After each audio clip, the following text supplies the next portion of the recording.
Yes, it is.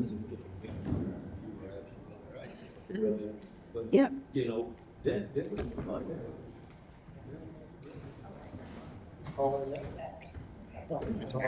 Well, you know, it's starting to look at this part of there, they can't. You got complete spot.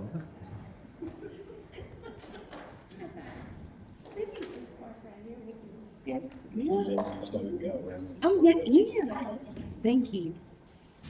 Okay. Okay.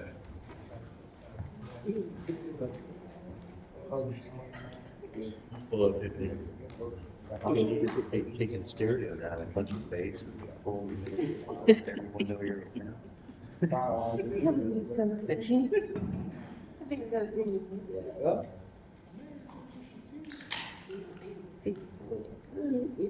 You're down. You're by yourself. Well, what, I played there that it was raining. Well.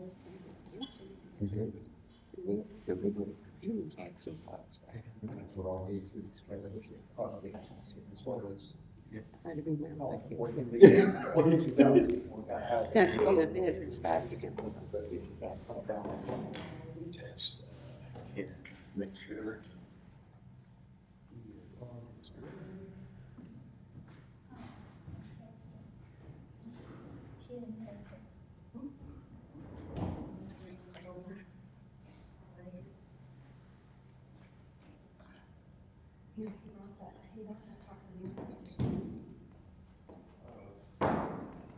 Call to order, planning commission for Mayflower install, November 11th, 2025.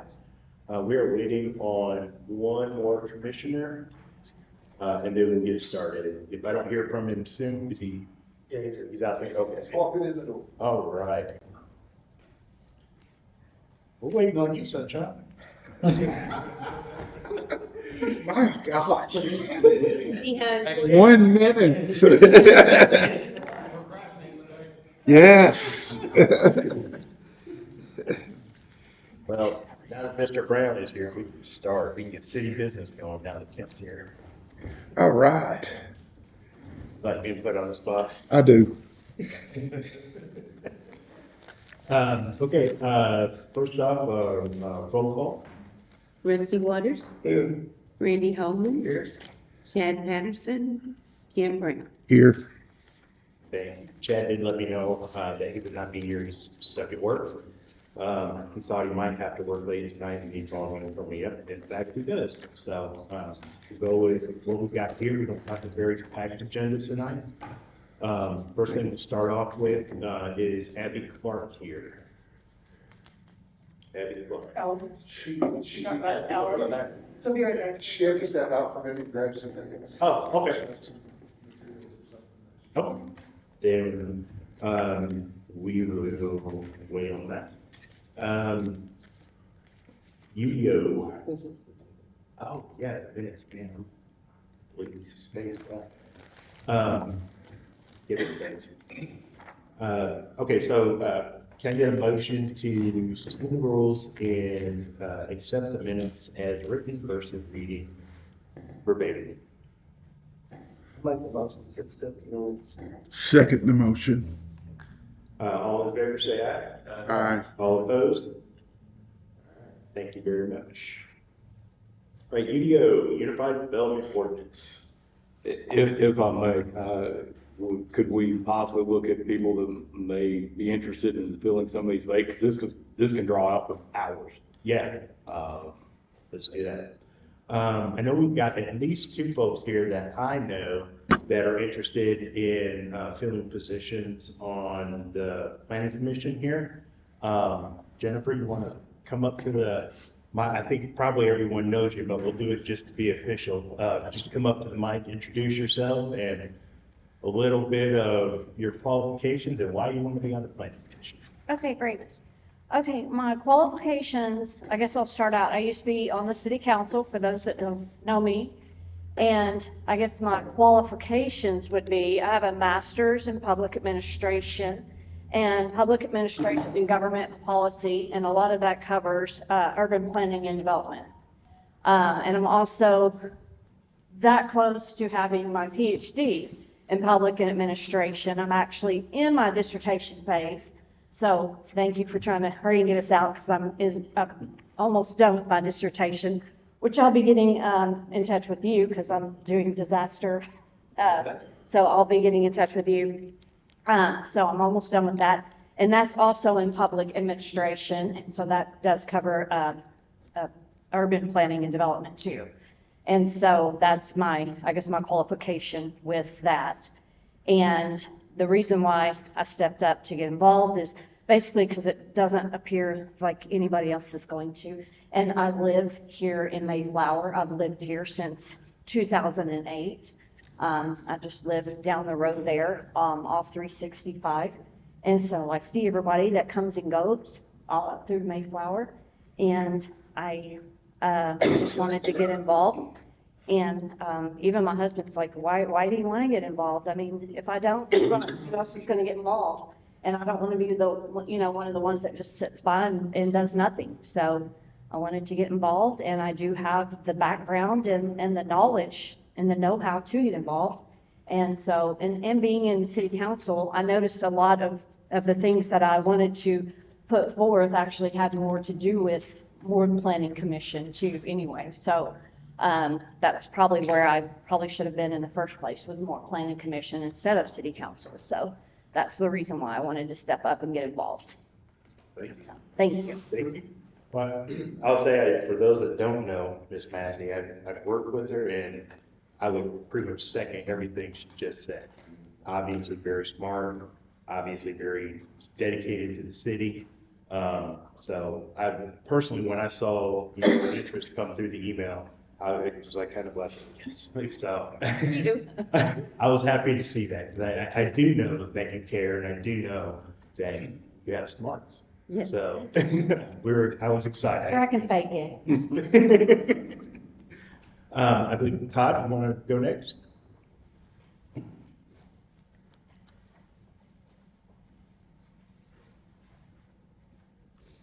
Oh, I live in Mayflower. I've been moved here in 2020, so. And I just, with all the events that have been going on and everything else like that, I just want to be more involved. You know, I've got a bachelor's of science degree, econ background. Been involved with all back home or where I grew up or whatever. There were a few times where I had some, we had some issues and we had to bring forth to the city councils and everything else like that. So I do have background a little bit there. Just a lot of desire to do it, and I've purchasing for 30 years, so I know about bidding processes. I know about spending money well.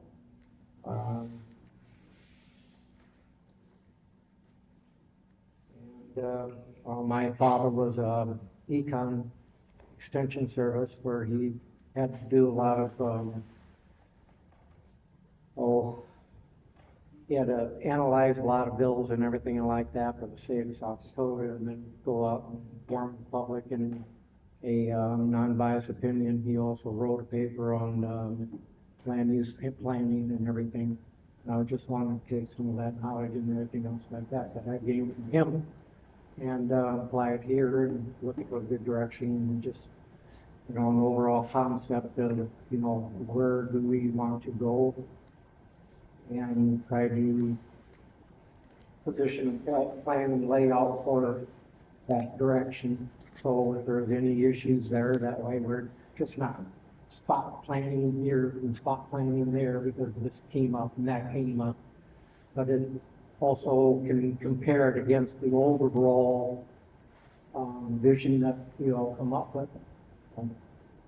And definitely, you know, put some team effort. So. Thanks, Todd. And I'll say that Kelsey, KDO, listen. I've had the opportunity to speak with Todd and his wife several times. They've been very involved with the animal shelter, doing a lot of fostering and adoptions. They've been attending our meetings, both city council and planning commission. So when Todd reached out to me with the interest, again, another member of the community, I was excited that has a great background, smart, and just wants to serve the community. So he knows we don't get paid hardly anything, so Jennifer knows that well too. So that's the thing. We want people who are wanting to serve just to serve. You don't get a discount on gas, you don't get a free donut, you don't get none of that stuff. It's just serving the community. So, is there anyone else who, yes, sir. Come on, I'm sorry, I don't know you. I'm Andy Stoll. I don't need a free donut. I didn't get my free Veterans Meal at Woodland Steakhouse today. All right. I'm good on that. I've lived in Mayflower since 2013. I'm currently a member of the Arkansas Air National Guard, though I'm set to retire in February. Trying to help out with Mayflower. Just timing. We had a vacancy in the city council a couple years ago. I actually emailed Danny Hester about it, and nobody ever got back to me. So I saw we had vacancies here, so I immediately started asking some questions on Facebook about it. Very vested in the growth and development of Mayflower. I have no city government experience, but I've got plenty of government experience. Every job we do with my affiliation with the Guard is, reading published guidance and figuring out the ins and outs of what we can get done, and then solving problems, and then collaborating with different working groups to make sure everybody's on the same page and we're all going to the same place. That's pretty much it. So if I said strategic planning to you, you'd hit the ground running. Yeah, I believe in tactical leadership, but my current goal, we kind of bridge the gap between tactical and strategic. So, yep. Well, I appreciate it. Thank you. Thank you. Andy, what's your last name? Stoll, Stoll, Andy. Thank you. And as it is right now, Chris and I were talking about this ahead of time. So right now we're ordering down 3 members, and that can go up. So we definitely have seats to fill on the planning commission as it recruits. Okay. Is there anybody else? Yes, ma'am. Or are you Mr. Clark? Ah, okay. Come on up.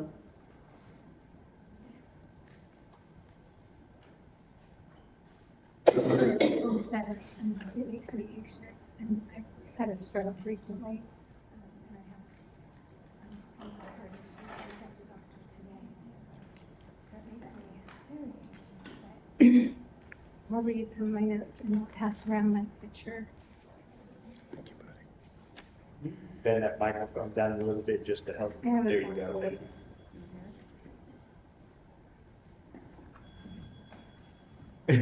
Stick it for now. I'm wanting, I had actually made an appointment to appear here in April. Yeah, in April, but I had my stroke and was unable to, and I'm finally feeling somewhat better, but I'm still having a lot of issues.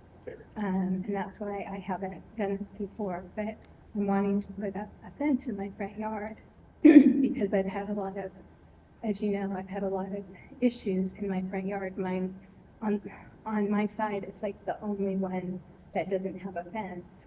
And so all the dogs come into my yard. And I think that's one of the reasons why, because I don't have a fence, and my next door neighbor has a fence, and my neighbor over here has a fence. We actually all had the same fence. It was put up by the same person who had owned it all once. And most of my fence is missing. There's only 15 feet of it still up, and then the post on the far side. But so I'll say, for safety reasons, I wish to replace a fence on my front yard that has mostly come down. Only 15 foot of it, and the post on the opposite side remains. And I currently have stray dogs. And I have pictures. I have stray dogs coming into my yard still, and one of them, he's digging under my privacy fence in the back. And I have a picture of that, and I'm worried he's going to get in there, and then my one dog will, they'll get in a huge fight because it'll be 2 males, and I've talked with his owner about it, and she's done a lot better, but he was still in my yard. Yeah. They always come down to my place too. Yeah, but he's just very, I think he just wants to play with the dogs, and my dog will not want to play with him, especially if he gets back there. And I also have a cat that gets out quite frequently. I bump my head really hard trying to close the door in time. But she gets out and I'm worried about a dog. And then I've also had cats on my patio in the past week, stray cats. And I'm worried that she'll get attacked if I don't have a fence up. And so those, and then I was going to bring this. I had all these, when I got home tonight, there were these cards in my door from somebody soliciting. And that's another reason. I've also had a couple of people who are on drugs yelling at me from the street, and a couple times. And I would like to have a fence there so I have some barrier between us. And like I said before, my neighbors on both sides and directly across from me all have fences. There are many front yard fences made out of all different types of fences in my neighborhood, up to 6 feet tall. And I wish to install a 10-foot, it's 10 feet from the road. So it's not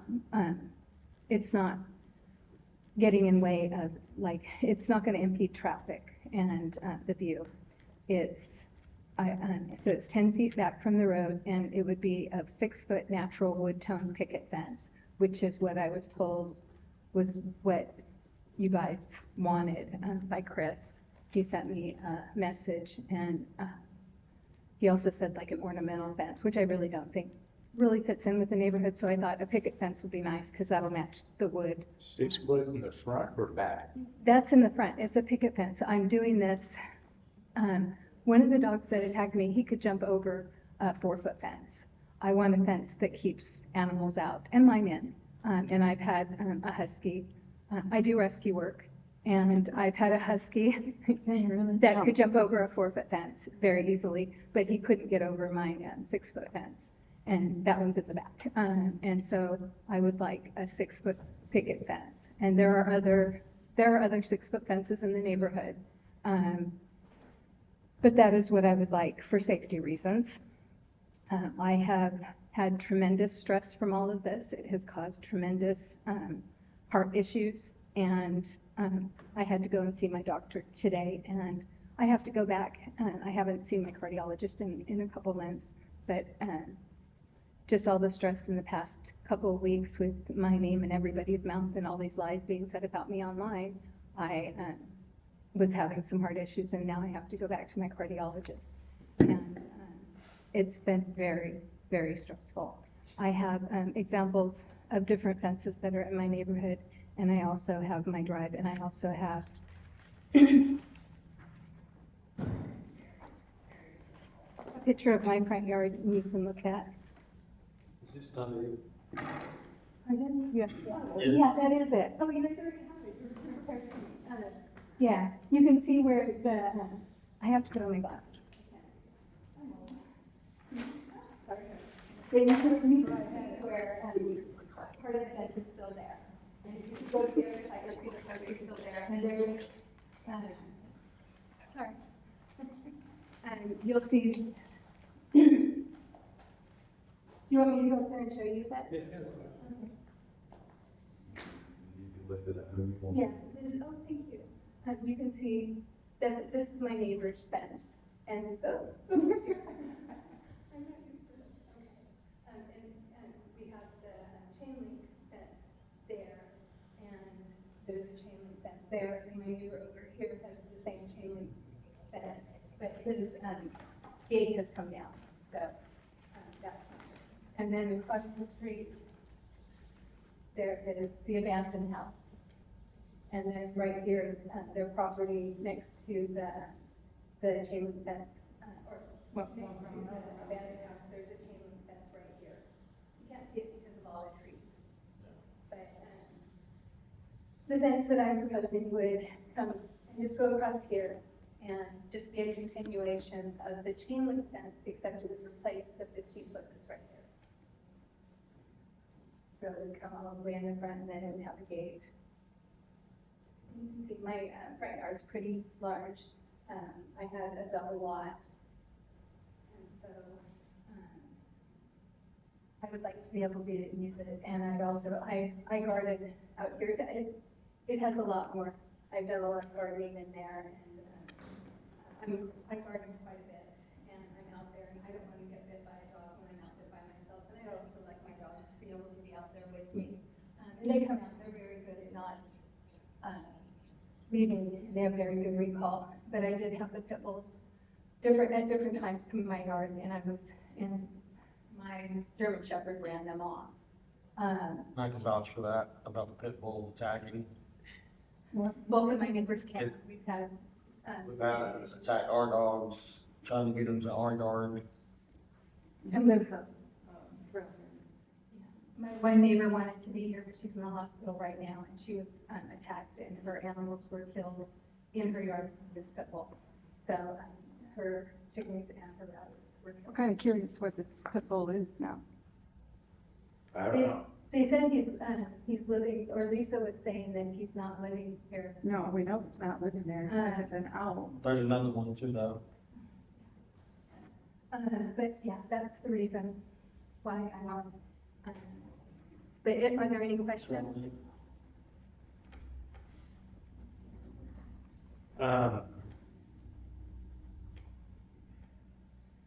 Looking at the ordinance. The new one that's about to go up, I can read it to you. That's, The UDO. yeah. Yeah, the UDO is 3.5 foot in the front. It's 3.5 foot, non-opaque, non-solid, so it can be picket, but it can't be 6 feet. Well- Now, the back you can. I've explained why I need a taller one because I've been attacked several times in my front yard. I don't think it's fair to put the burden on me to get attacked more and more. I think I need some safety there. And like I said, there's several 6-foot fences in my neighborhood, and even the fences next to me are taller than that. So. Right, but they would be what's called grandfathered in. So like when UDO comes, we wouldn't go and tell them they have to tear their fences down. But like say a big storm came and blew it down, they wouldn't be able to rebuild it. They would I have to understand that, stick to but the ordinance. I'm asking for, it's called a variance because of the issues I have had in my yard. And codes weren't being enforced, but I find that it's kind of ridiculous that this code, you guys are willing to die on a hill for, but the other ones, some of the other ones you just didn't care about. Well, there's also different departments. I mean, we're not animal control. We have zero that's outside the scope of this body. We don't have anything to do with But it. you guys are also aware that codes weren't being enforced. What codes are you referring? The pit bull and loose animals and goat, and you guys were aware that those weren't being enforced. Not anywhere you had a pit bull out there. Anymore that. Well, maybe you guys should talk to code enforcement. Yeah, there's other pit bulls. He was around very, the he was neighborhood. very, very aware of it. But what I'm trying to say is, while that is important, this body has nothing to do with that. It has no authority over that. It has no direction over any of that. So yes, while we've all heard, or most of us have heard it. So you don't care about the safety of your citizens? I didn't. I'm trying to remember. That's what I'm hearing. I'm trying to, did I say I don't care? I'm, Because I'm replaying. that's what I'm hearing, because you don't seem to care that I've been attacked over and over in my front yard. Well, then maybe I'm not saying it very well. Maybe you're not. What I'm saying is the law does not allow us to do anything about animal control unless we decide to break the law, which I'm pretty sure you're not asking us to do. We have no control over animal control. This is not city council. This is planning commission. City council on Thursday, they would have jurisdiction over that. Planning commission, no jurisdiction. So What time Thursday? What's that? What time Thursday? 6:30. It's the regular. So I need to come Monday. again on Thursday because you guys are denying it. Well, we haven't taken a vote yet. Can I ask a question? Yeah. Okay. No. Yeah. Absolutely. I gave you. Okay, I can read your argument. I've been doing it for a while. And I have witnessed dogs come in the yard. I've been attacked by it. I've called the animal shelter on it. They came by, they didn't see it because it ran off. But okay, this fence, I don't know how to work this thing. Go back.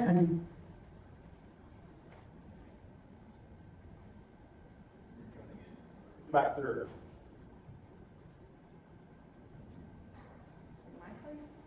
No, your goodness.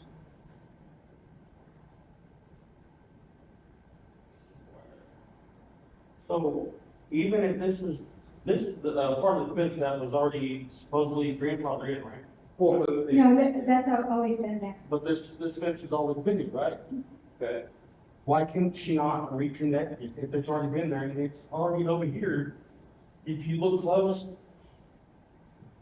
there's another chain link fence and that has a pole. That's where this one was supposed to be as well. So there's a chain link going all the way down the property this way. There was. There was. There was. There is that. It's not there now. What we're trying to figure out is, okay, if this has been here before, this has been here way before she moved in. This has been here, well, the grandfather, all since the first. What is grandfather mean? Grandfather, oh, I'm sorry, I'm new, that's all, I was just asking the question. No, Well, I'm just saying, you know what grandfather means, that if it's there before she moved in, yeah. and our code says it can't be there anymore, she don't have to take it down, because she's grandfathered in. Okay. But to add something to it, you're not grandfathered in to add something. So fix it, what was already, you It's can not remove it. there. You see what I'm saying? It's not there now. It's not there now, it fell down. And It's gone. If it was still there, it's grandfather. If it ever, look, if it's grandfather in, and it fell down, the wind blew it down, she can't put it back up under our codes. Okay. You see, understand what I'm saying? Yeah, sorry.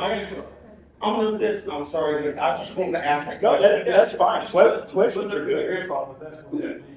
And also, when we look at replacing fences, like if it was an existing fence that we're replacing it, a 4-foot chain link fence is vastly different than a 6-foot privacy.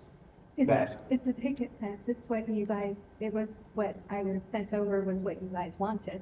Well, not at 6 feet. Well, and you understand that something has happened, making it unsafe for me to have a 4-foot fence. Pitbulls can jump that, a 4-foot fence. So is she allowed to have another 4 feet? I don't want to. What should be, I don't want a 4-foot fence because the pit bulls could jump over it.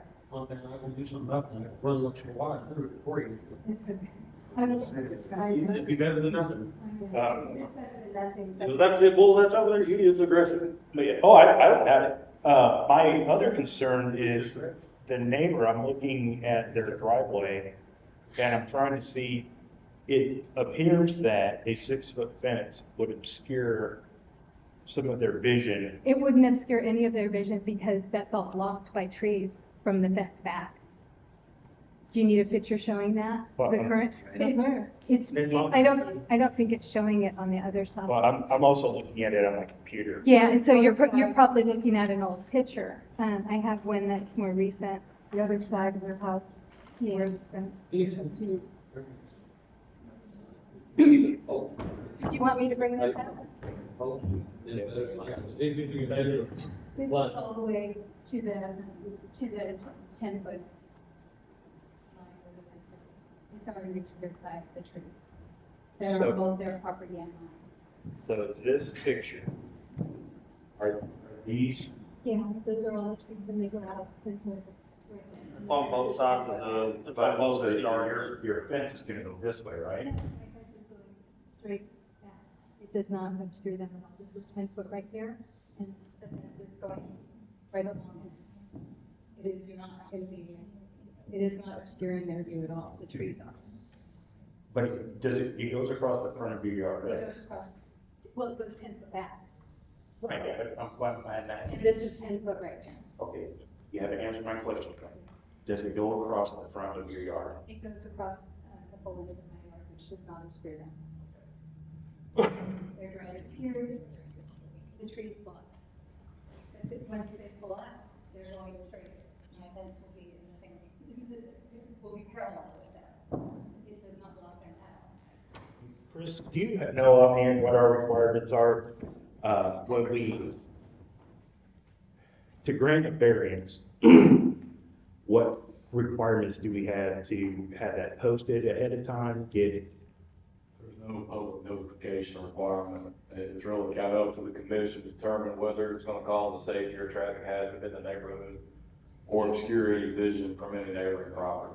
So we only need to post like when zoning changes or something, a request, not just a variance, okay?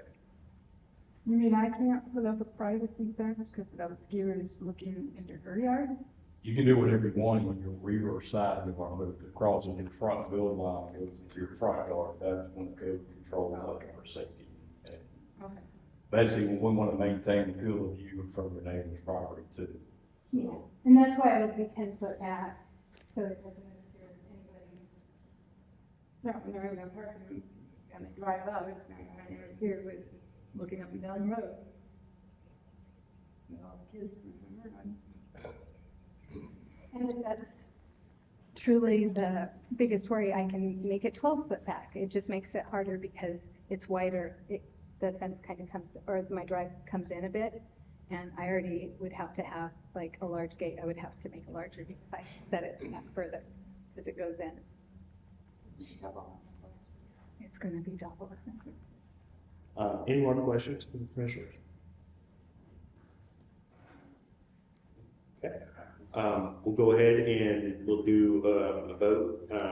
If I don't vote, because I'm the chair, if the commissioners vote to grant the variance, it's granted. They vote to deny the variance, then you have the appeal process where you bring it to the next city council meeting and you can appeal it to the city council for a final determination. And then I have to go to court. Yeah, I mean, if you. That's what yeah. it says. Okay, yeah, so that would be the process. So, with that, What she's asking for is a variance, so she can put a 6 foot tall picket fence, which is a gap in between each board, is that correct? Exactly. You know the potential spacing on the gap? I don't. I mean, I have different pictures, but there's different, I think probably it's like a standard. And so I'll just kind of see what's. Well, I don't mean to push back on it, but everybody's definition of standard could be something Oh, different. I know. You don't want me to have a privacy fence in the front. I understand. No, it's not me. I'm generally just trying to ask what the spacing on the picture would be. yeah, Chris is right. I mean, the procedure says if anyone that asks for a variance, they have to bring either a drawing, a rendering, I have more pictures. and you need the specifications. So like Chris is saying, we need to know if this is 1 inch between the slats, 2, 3, 4, 6. You know, we need to know what the dimensions of that will be before the commission. Well, it's going to be vote. 6 foot, so 6 foot high. And you can say, I don't know how much you want in the pictures that I've been seeing. It's like, I've seen anywhere from, I want to make sure an animal can't fit in between it. And I don't want cats to be able to get through it because of my little kitten that's there. So I would say probably 1.5 inch. So that would be, I think that's as wide as I can make it because of the cat. It does say picket fence. It didn't say how wide it had to be. I put that in there, the picket fence. Right, but we still have to, we need to know that in order to assess the variance. I can write it on there. I can see. It says what I want. It says why. Did you want that? Sure, yeah, because I mean, it's all part of the documentation. We should Yeah, I have, have more documentation if you want it. well, we just need the things that are pointed out in the ordinance. I read that, so if you want that, you can have it, and I can put 1.5 inch. I just want to make sure that it can't get hurt. Mr. Snyder, I'll just read the 2 points of clarification for the commission to consider.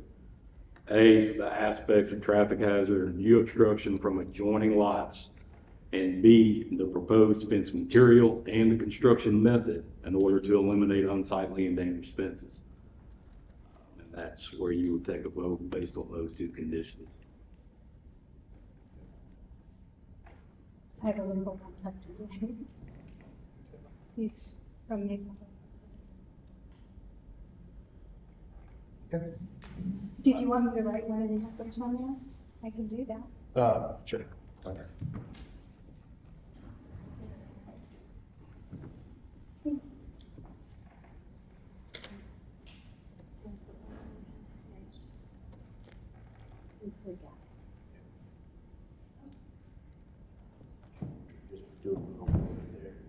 That's okay, sorry. It's not going to. I know, it's because it's not maybe, I know. That's okay. When it's, yeah.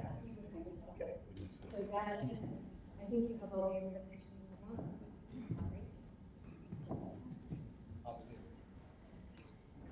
Okay. You got any questions? Traditional picket fence is 2 to 3 inches gap in between the boards. Yeah, Anything less than that usually is more of a privacy type fence, in my opinion.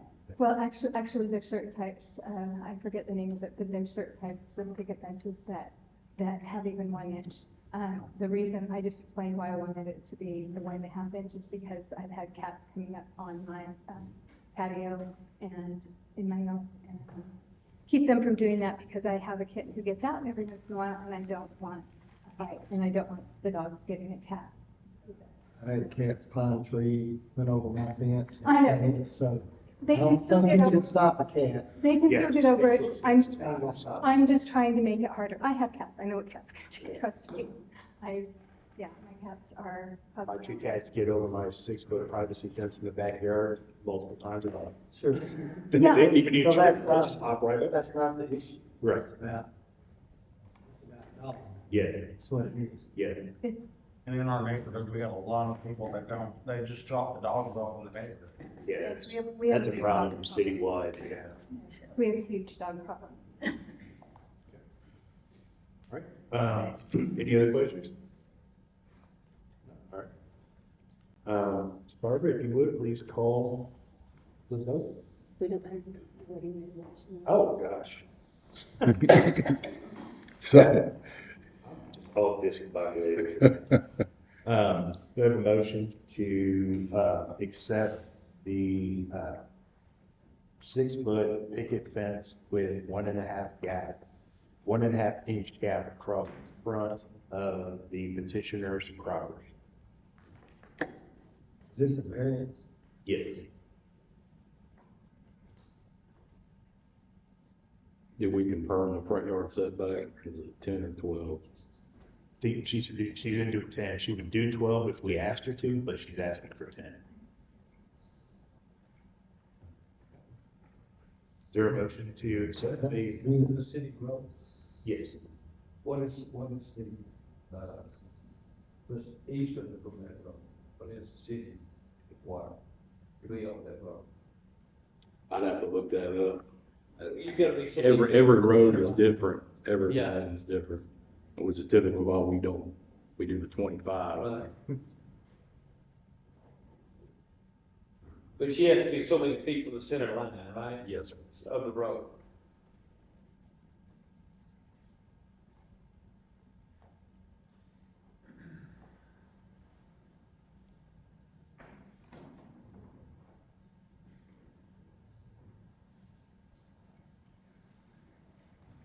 James, I'm sure you've got the ordinances up, but I think on most of those city streets, it's 25 feet center line. Yeah. Center line, 25 feet.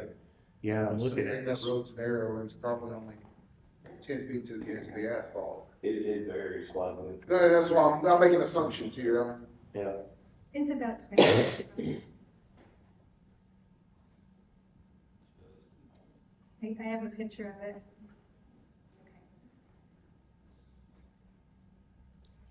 Yeah, I'm looking at, well, I can't hardly see it there, but I'm looking at that maps and, I mean, we all know Paradise Circle, it's a narrow road. So if it's only 10 feet to the edge of the asphalt, you'd actually have to come back 15 feet. Read on that road.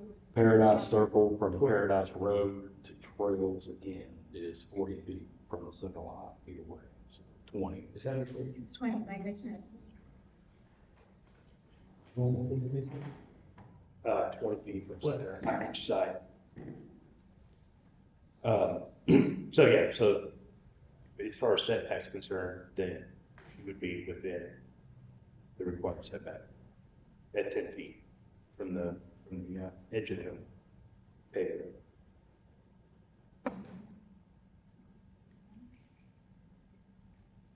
All right, is there a motion to accept the variance request? Motion to accept. Motion to accept. Is there a second? Second. Okay. Now we can call. Thanks for keeping me on track, partner. Okay, so this is a motion to approve the variance for a 6-foot picket fence, 1.5 inch gap. And for how many feet? 10 feet off the edge of the pavement. And it will extend the width of the wall. Okay, so there's not anything about how many feet she's gonna put, because it said she was wanting to replace 15 feet. Yeah, I think that's the width, but it'll go the whole Chain thing. With, Yeah.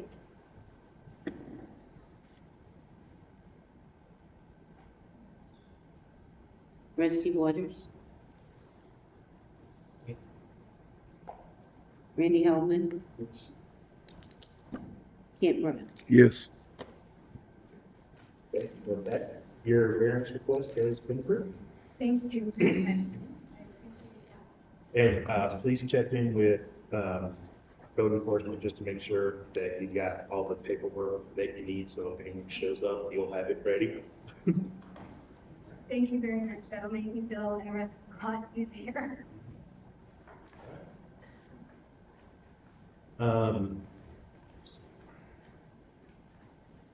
With that, we will then jump into everyone's favorite topic, the UGO.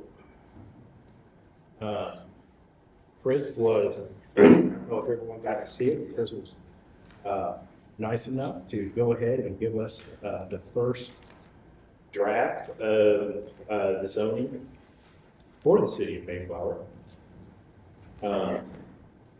As you'll see from his map, it is quite a bit different from what we've got now. So Chris actually went parcel by parcel.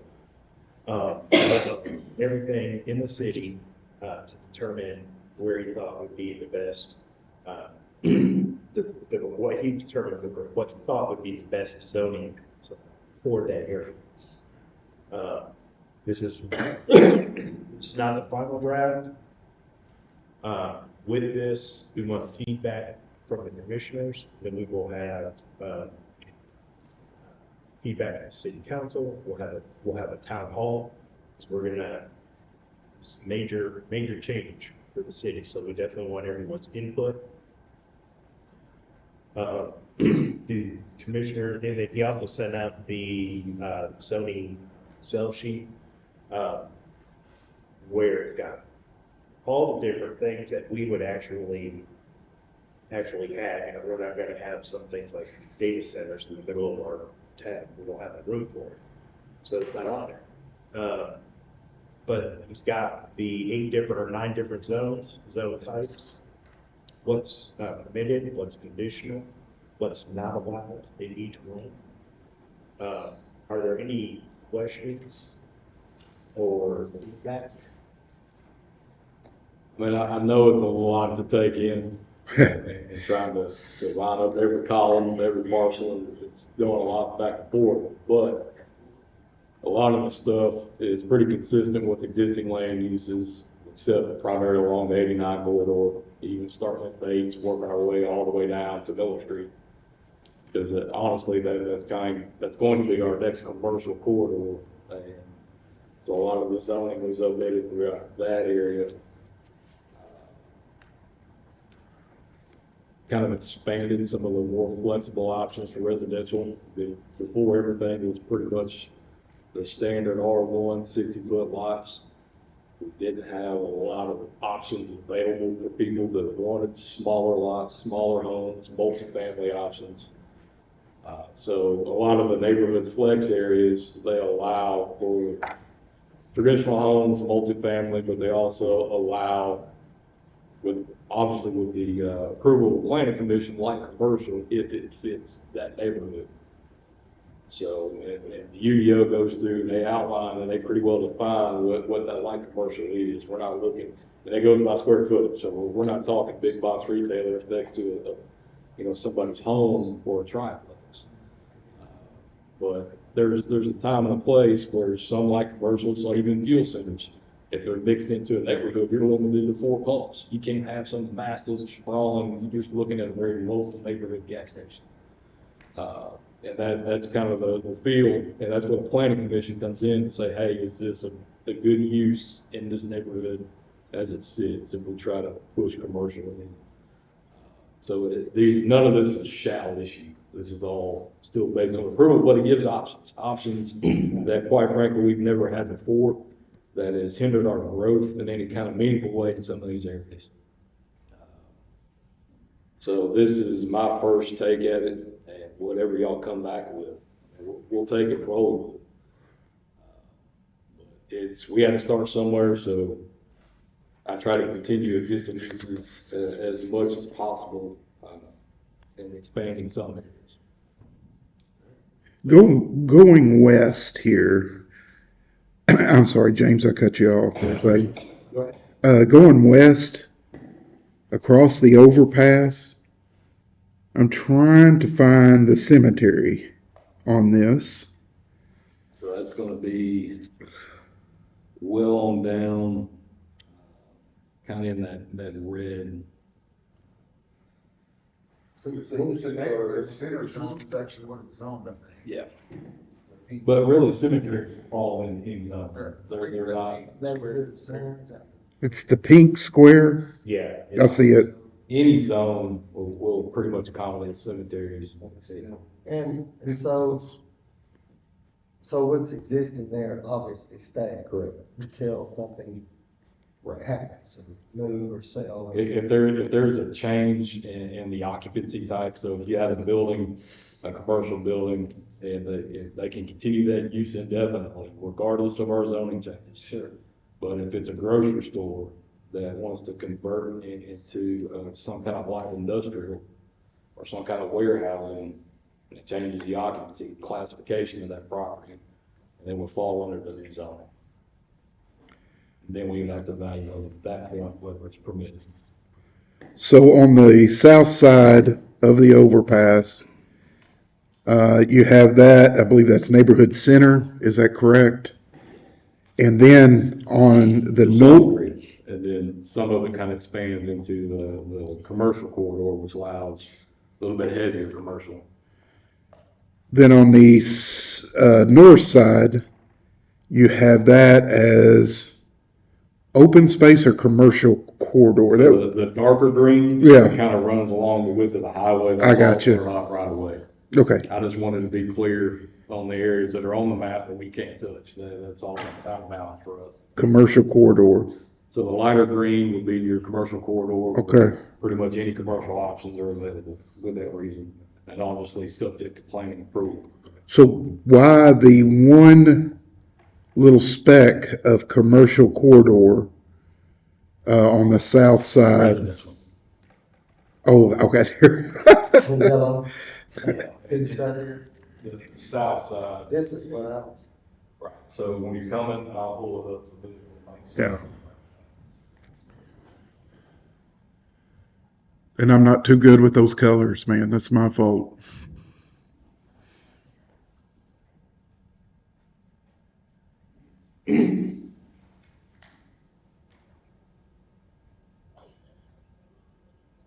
we're coming off the bypass. We have a gentleman here that there's actually several homes coming on the south side right off the bat. So still protecting that, and this is where the Will property was just rezoned to commercial. So we've got residential, and that's why I was transitioning the light commercial here, because we didn't want to put heavy commercial in the residential area. once we get past that property, on both sides, it opens up into heavier commercial options. Then we gotta taper back down. Because we do have residential on the south side. So we don't want like heavy commercial right up on someone's front door. Right, what I'm talking about, that's the reason I brought up the, existing as it is. So, as that stands, to say if they want to put in, tear those down for now. They can petition to rezone. Oh. But, correct, they could do that. But it could also be petitioned and be in line with the rest of the commercial corridor too. But the theme, what I was trying to do is if we had residential in play, which there's several locations here in the south, if we would start with the light commercial, and then expand into the heavier commercial, and then back to light before we transition back to residential. I was trying to have a buffer between light and heavy commercial. Interstate Drive, yeah, just one little piece of a commercial. Where's that? Most likely it's gonna be right here to account, for the junk yard. It's not a junk yard, but the equipment storage. Oh, Yes. Dillon. Yes. Okay, so we, everything from Dillon, north, there's a block right there. Yeah, I believe that was the extent, because everything's south, because the only permissible use for equipment storage and stuff like that is in that heavy commercial corridor. Everything else would be light, which allow for residential and very light, retail. Yeah, So where, I didn't see hotels, restaurants, and stuff, what area that is?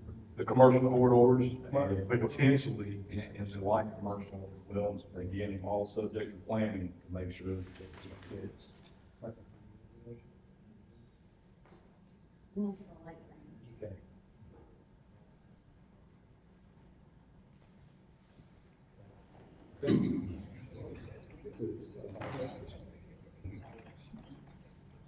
Something I told Chris that I particularly liked on this was, a lot of that flexible neighborhood center that allows folks to kind of move, like right now, a lot of our zoning really restricts people, puts people into a box.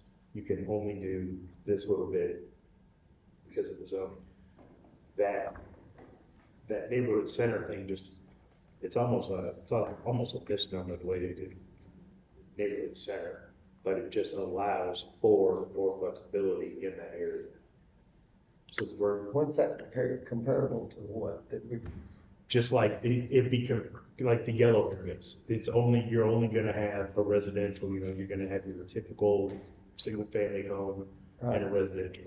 If you can do that in the neighborhood center also, but you can also do light commercial. And a lot of that stuff in that neighborhood center is permitted with conditions, so a lot of the stuff is not just like a shall you shoot by right. There are conditions that are outlined in the UDO, particularly to bring it in multifamily or even light commercial. But as Mr. Snyder said, it gives options right now because most of the available land in the town you're pretty much pigeonholed in R1, your standard site built homes. And I can't tell you the number of conversations I've had with realtors and developers wanting some additional options. And it's not described here, but we could even do PUDs and planned developments that don't even meet any of the specific criteria. If they had an awesome idea and they wanted to bring it to planning and council and said, hey, I think we can do something really neat over here. That's an option that's in play where we've never had the ability to do it before. If it makes sense for the land and makes sense for the community and the neighborhood, I think we ought to be at least have the option to discuss it. And right now we don't.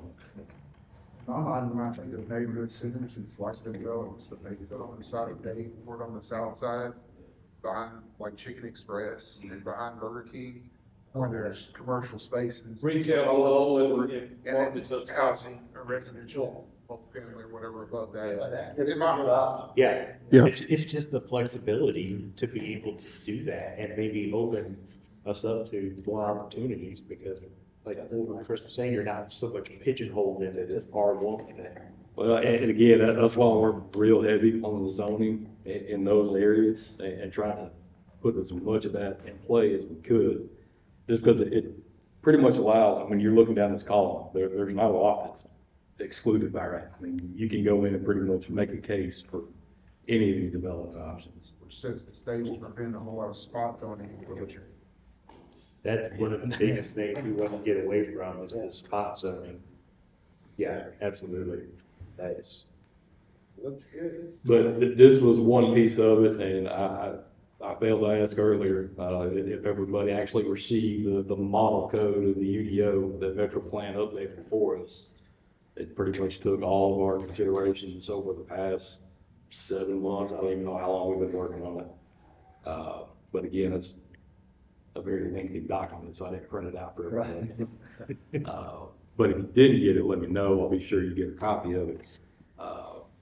But those pretty much brought forth all the changes that we went through in the workshops. But before we go back to Metro Plan and say, hey, this is a document that we want to approve, do you need your blessing? I need everybody to really take a look at it. And if you have, well, let's try to get some feedback, or if there's anything that needs to be tweaked or altered. Because right now, this is the step. We need to make sure that the UDO has the right words that we're ready to move forward with. We need to evaluate the map.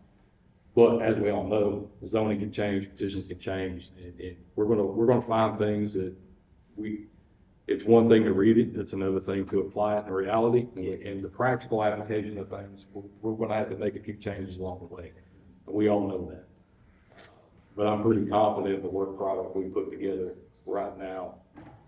That, I'm ready to take it to a town hall format to start soliciting feedback. But then we can incorporate those changes if we have any.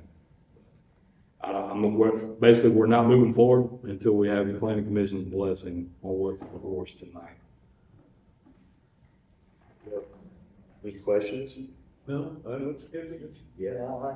Yeah, I'd gone through it and read the email, and the biggest thing I got from it, and especially looking at that, at the grid, which is over and over and over flexibility, giving people options to do stuff with their property that maybe now they don't have. You know, so just at the same time, planning for the future.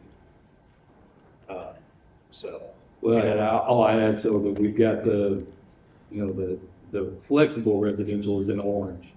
So it doesn't allow for any commercial applications, but the orange shaded areas do allow for multifamily duplexes and triplexes, as well as your standard residential homes.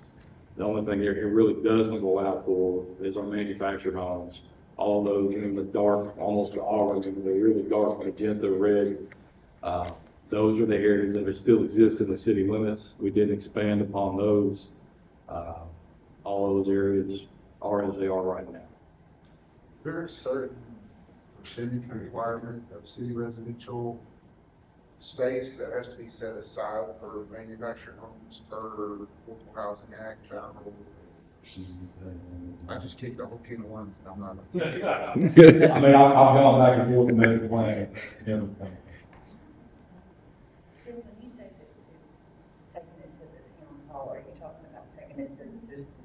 Yes, I want to have the town hall here, and I would try to reach out to one of our local churches and try to figure out doing what we can, try to get some alternate timelines and invite everybody to come speak their piece and look at our product. I think our one of the issues in the final product.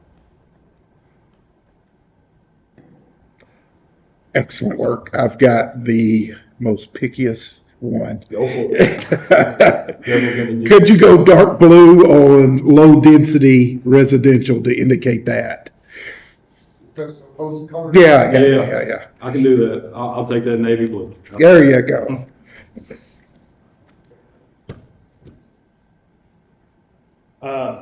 So then, they get a motion then to accept.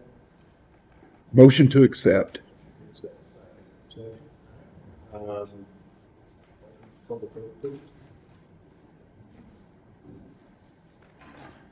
Rusty Waters, Yes. Randy Holman, Yeah. and Branch. Yes. Thank you very much. That passes, so this is not so everyone understands that we did not pass new zoning tonight. We accepted this to go to the next step of the town hall, to get the public's input. This is by no means a finished document. We have put together a rough draft, and when I say we, I really mean Chris, for the most part.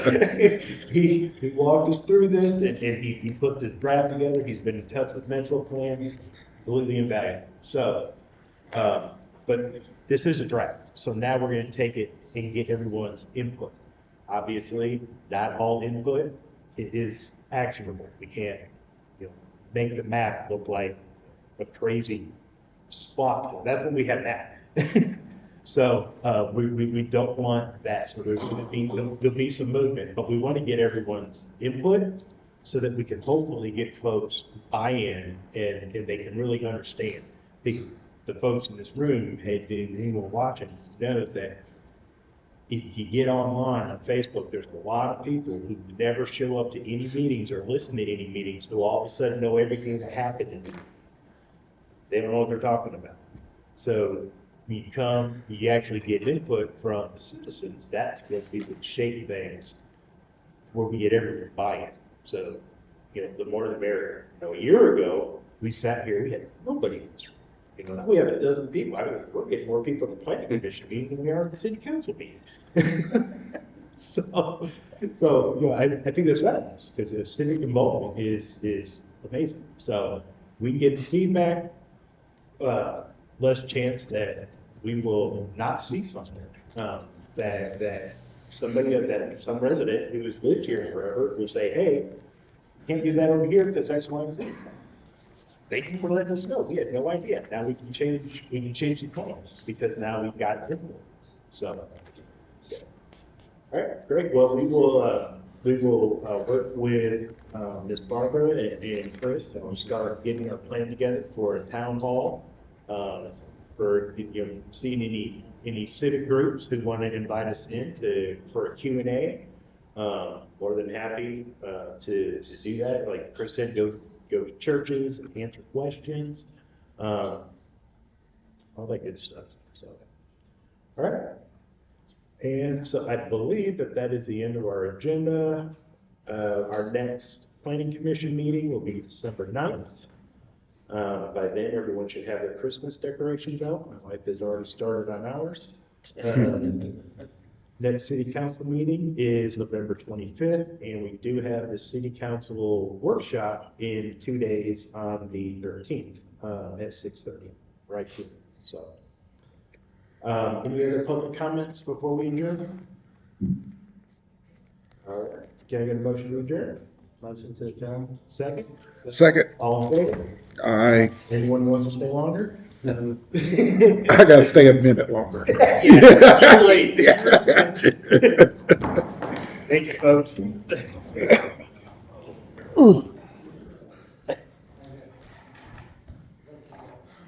Hey, buddy. You doing all right?